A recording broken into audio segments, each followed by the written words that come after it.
சங்கதி 24 செய்திகளோடு இணைந்திருக்கிறீர்கள். விரிவான செய்திகளுக்கு செல்ல முன்னதாக முதலில் இன்றைய நாளுக்கான தலைப்புச் செய்திகள். தமிழர் பகுதியில் அரச தனியார் பேருந்து சாரதிகளுக்கிடையில் மோதல், வடக்கில் தொடரும் பிரச்சினைகள். தொலைபேசியில் உரையாடியபடி ஆபத்தான முறையில் மோட்டார் சைக்கிளை செலுத்திச் சென்ற போலீசார். தமிழர் பகுதி வீடொன்றில் பயங்கரம், சிசிடிவி காட்சியால் வெளிநாட்டில் வாழும் மகனுக்கு அதிர்ச்சி. அனுரவுக்கு எதிராக பாரிய போராட்டத்தில் குதிக்கவுள்ள எதிரணிகள், மஹிந்த வரமாட்டார் என்றும் அறிவித்துள்ளது. தன்னை கிட்லர் என்று விமர்சித்தவர்களுக்கு சபையில் பதிலடி கொடுத்தார் ஜனாதிபதி. அரச ஊழியர்களின் சம்பள உயர்வு, ஜனாதிபதி அறிவித்த மகிழ்ச்சி செய்தி. மன்னார் கடற்பரப்பில் கைது செய்யப்பட்ட 30 இந்திய மீனவர்களும் நீதிமன்றத்தின் அதிரடி அறிவிப்பு. 30 இந்திய மீனவர்களுக்கும் நேர்ந்த நிலை. வடக்கு கிழக்கில் போரினால் பாதிக்கப்பட்டவர்களுக்கு வீடுகள் வழங்குவதாக தெரிவிப்பு. பெருந்தோட்ட தொழிலாளர்களுக்கான சம்பளம் அதிகரிக்கப்படும் என்று அறிவிப்பு. மன்னார் பொது வைத்தியசாலையில் அதிரடி நடவடிக்கைகளை மேற்கொண்ட நகரசபை சுகாதார குழு. தொடர்வன விரிவான செய்திகள். வடக்கு மாகாணத்துக்கு எந்தவித நிதியும் இம்முறை வரவு செலவு திட்டத்தில் குறிப்பிட்ட அளவில் ஒதுக்கப்படவில்லை என நாடாளுமன்ற உறுப்பினர் ராமநாதன் அர்ஜுனா சுட்டிக்காட்டியுள்ளார். குறிப்பாக 2026ஆம் ஆண்டுக்கான வரவு செலவு திட்டத்தை நாடாளுமன்றில் ஜனாதிபதி அறிவித்த போது சபையில் அர்ச்சுனா எம்பி உறக்கத்தில் இருந்த புகைப்படங்கள் தற்போது சமூக வலைதளங்களில் வைரலாகியுள்ளன. இந்நிலையில் தன்னுடைய உத்தியோகபூர்வ பேஸ்புக் தளத்தில் பதிவொன்றை இட்டு வரவு செலவு திட்டத்தை அவர் விமர்சித்துள்ளார். தன்னுடைய பதிவில் ஜனாதிபதியின் பேச்சு புத்தகமாக தரப்பட்டுள்ளது. மேலோட்டமாக பார்த்தேன். வடமாகாணத்துக்குரிய எந்த சிறப்பு நிதியும் எங்கேயும் இல்லை என்றும் அவர் தெரிவித்தார். கடந்த முறை 5000 மில்லியன் வீதி அபிவிருத்திக்காகவும் 1500 மில்லியன் வட்டவாகல் பாலத்துக்கும் ஒதுக்கப்பட்டது. நூலகத்துக்கு 200 மில்லியன் என்றனர். இங்கே இந்த முறை எதுவுமே இல்லை. கடந்த தடவை நாடாளுமன்ற உறுப்பினர்களுக்காக ஒதுக்கப்பட்ட 9% 3 மில்லியன் கூட பாவிக்கவில்லை என்றும் அவர் குறிப்பிட்டார். வடக்குக்காக ஒதுக்கப்பட்ட 5000 மில்லியன் நிதியும் பாதிக்கப்படவும் இல்லை. திருப்பி அனுப்பி வைத்துள்ளனர். திருப்பி கிடைக்கப் போவதும் இல்லை என்றும் அவர் விமர்சித்துள்ளார்.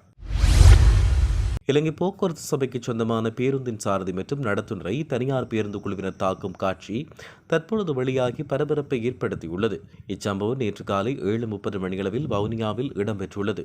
கொழும்பில் இருந்து புறப்பட்ட அரச பேருந்து காலை 7:30 மணியளவில் வவுனியாவை சென்றடைந்தது. அதன்பொழுது அங்கு சென்ற தனியார் பேருந்து குழுவினர் ஒரு சிலர் அரச பேருந்தின் சாரதி மற்றும் நடத்துனரை தாக்கியுள்ளனர். அரச பேருந்தின் சாரதி மற்றும் நடத்துனரை தனியார் பேருந்து குழுவினர் தாக்கும் காட்சி வெளியாகி பரபரப்பை ஏற்படுத்தியுள்ளது. அண்மை காலமாக அரச பேருந்து மற்றும் தனியார் பேருந்துகளிடையே தாக்குதல் சம்பவங்கள் நடைபெற்று வருகின்றமை குறிப்பிடத்தக்கது. அச்சுவேலி போலீசார் கைபேசியில் உரையாடியவாறு மோட்டார் சைக்கிளில் பயணித்த சம்பவம் நேற்று பிற்பகல் 3:27 மணியளவில் இடம்பெற்றுள்ளது. நிலாவரை சந்திலிருந்து அச்சுவேலி பக்கமாக மோட்டார் சைக்கிளில் 2 போலீசார் பயணித்துள்ளனர். இதன்பொழுது மோட்டார் சைக்கிளை செலுத்திய போலீஸ் உத்தியோகத்தர் கைபேசியில் உரையாடியவாறு மோட்டார் சைக்கிளை செலுத்திச் சென்றதை அவதானிக்க முடிந்தது. வாகனங்களில் பயணிக்கும் போது கைபேசி பாவனையில் ஈடுபடுவது என்பது சட்டத்துக்கு முரணான விடயமாகும். மக்களுக்கு எடுத்துக்காட்டாக இருக்க வேண்டிய போலீசார் பாதுகாப்பற்ற முறையில் கைபேசியில் உரையாடியவாறு பயணித்தமை மக்கள் மத்தியில் விசனத்தை ஏற்படுத்தியுள்ளது. அத்துடன் போலீசாருக்கு ஒரு சட்டம், மக்களுக்கு ஒரு சட்டமா என்ற கேள்வியை மக்கள் மத்தியில் எழுப்பியுள்ளதாக தெரிவிக்கப்படுகிறது. முல்லைத்தீவு குமிழமனை பகுதியில் கணவன் கோடாரியால் மனைவியை தாக்கிவிட்டு கிணற்றில் குதித்து உயிரிழந்த சம்பவம் பெரும் அதிர்ச்சியை ஏற்படுத்தியுள்ளது. வெளிநாட்டில் வசித்து வந்த மகன் ஒருவர் சிசிடிவி காட்சி காணொலி மூலம் சம்பவத்தை கண்டு அதிர்ச்சி அடைந்து உடனடியாக உறவினர்களுக்கு தகவல் தெரிவிக்கப்பட்டதை அடுத்து போலீசாருக்கு தகவல் வழங்கப்பட்டது. குமிழமனை பகுதியில் வசித்து வந்த 75 வயதான கணவருக்கும் 73 வயதுடைய மனைவிக்கும் இடையில் குடும்ப தகராறு ஏற்பட்டதாக தெரிவிக்கப்பட்டுள்ளது. கணவனுக்கும் அண்மைய நாட்களாக மனநிலை பாதிப்பு ஏற்பட்டதாக கூறப்படுகிறது. இந்நிலையில் நேற்று இரவு உணவருந்தி நித்திரைக்கு சென்ற கணவன் காலை கோடாரியை கொண்டு மனைவியின் தலையில் தாக்கியுள்ளதாகவும் பின்னர் குறித்த கணவன் வீட்டின் பின்புறத்தில் உள்ள கிணற்றில் குதித்து உயிரிழந்ததாகவும் தெரிவிக்கப்பட்டுள்ளமை குறிப்பிடத்தக்கது. எதிர்வரும் 21ஆம் தேதி நுகேகொடையில் இடம்பெறவுள்ள அரசாங்க எதிர்ப்பு பேரணியில் முன்னாள் ஜனாதிபதி மஹிந்த ராஜபக்ஷ பங்கேற்க மாட்டார் என ஸ்ரீலங்கா பொதுஜன பெரமுன கட்சியின் தேசிய அமைப்பாளர் நாம ராஜபக்ஷ தெரிவித்தார். நுயேகொட அரசியல் சமர் தொடர்பில் ஊடகங்களுக்கு தெரிவிக்கும் போது அவர் இவ்வாறு தெரிவித்தார். நாட்டு மக்களுக்கு வழங்கிய வாக்குறுதிகளை நிறைவேற்றுமாறு அரசாங்கத்துக்கு அழுத்தம் கொடுக்கும் வகையில் இதற்குரிய நடவடிக்கை இடம்பெறவுள்ளது. இதில் பங்கேற்குமாறு எதிர்க்கட்சிகளுக்கு அழைப்பு விடுக்கப்பட்டுள்ளது. இந்த அழைப்பு குறித்து கட்சிகள் எடுக்கும் முடிவை நாம் மதிக்கிறோம். நுகேகொட பேரணியில் மஹிந்த ராஜபக்ஷ பங்கேற்க மாட்டார். எனினும் அவரின் ஆசீர்வாதம் ஆதரவு அந்த கூட்டத்துக்கு நிச்சயம் இருக்கும். மக்களுக்காக களத்தில் இறங்கி போராடிய தலைவர்தான் மஹிந்த ராஜபக்ஷ.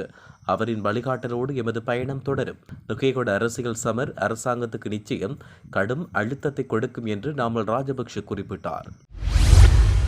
நாட்டில் இடம்பெற்று வருகின்ற குற்றங்களை கட்டுப்படுத்த நடவடிக்கை எடுக்கும் போது தன்னை ஹிட்லர் என்று சிலர் விமர்சித்ததாக ஜனாதிபதி தெரிவித்தார்.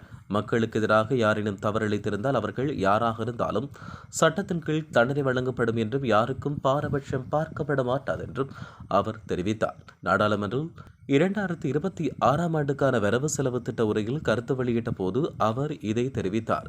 என்னை ஹிட்லர் என்கிறார்கள், பாவம். ஹிட்லரை தோற்கடிக்க அமெரிக்காவும் ரஷ்யாவும் ஒன்றிணைந்தது போல ஒரு வரலாற்று பதிவு அது. அதனுடன் ஒப்பிடாதீர்கள். குற்றமளித்தவர்களுக்கு நிச்சயம் தண்டனை வழங்கப்படும். நீங்கள் அதற்கு என்ன பெயர் வைத்தாலும் என்ன விளக்கம் வழங்கினாலும் சட்டத்தை நாங்கள் செயற்படுத்துவோம் என்று அவர் தெரிவித்துள்ளார்.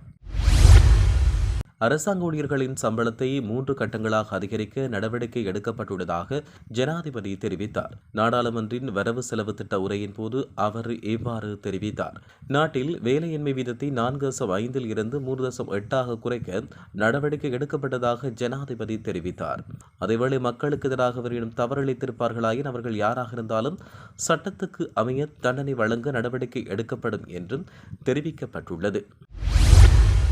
இலங்கை கடற்பரப்புக்குள் அத்துமீறி உள்நுழைந்த நிலையில் தலைமன்னார் கடற்பரப்பில் கடந்த மாதம் 30ஆம் தேதி இந்திய மீனவர்கள் எல்லை தாண்டி மீன்பிடித்த நிலையில் இலங்கை கடற்படையால் அவர்கள் கைது செய்யப்பட்டனர்.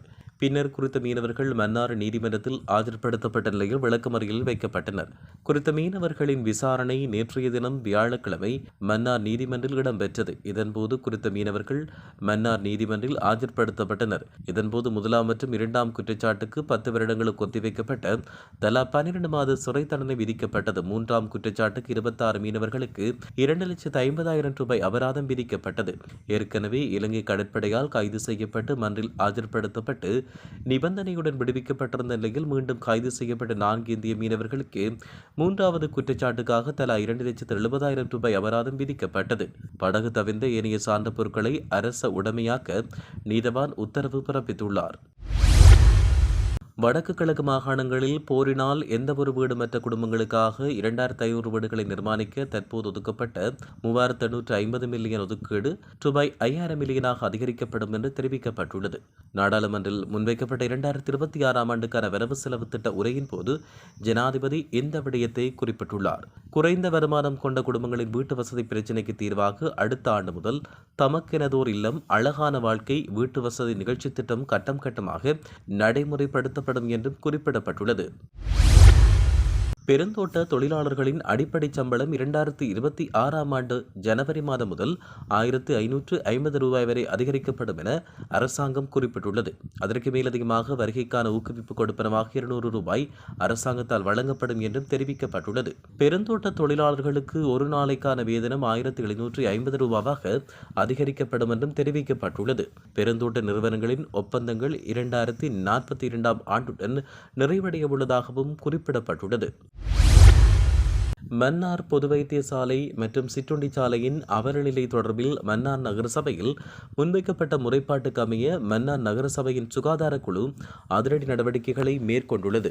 மன்னார் பொது வைத்தியசாலை சூழல் மற்றும் பொது வைத்தியசாலையின் கீழ் குத்தகை அடிப்படையில் இயங்கும் சிற்றுண்டி சாலையில் தொடர்ச்சியாக பல சுகாதார குறைபாடுகள் நிலவுவதாக மேற்கொள்ளப்பட்ட முறைப்பாட்டுக்கு அமைய மன்னார் நகரசபை சுகாதார குழு உறுப்பினர்கள் மற்றும் நகரசபை சுகாதார பரிசோதகர் தலைமையில் வைத்தியசாலைக்கு சென்று மேற்கொள்ளப்பட்ட ஆய்வு நடவடிக்கையின் போது குறைபாடுகள் காணப்பட்டுள்ளதாக தெரிவிக்கப்பட்டுள்ளது.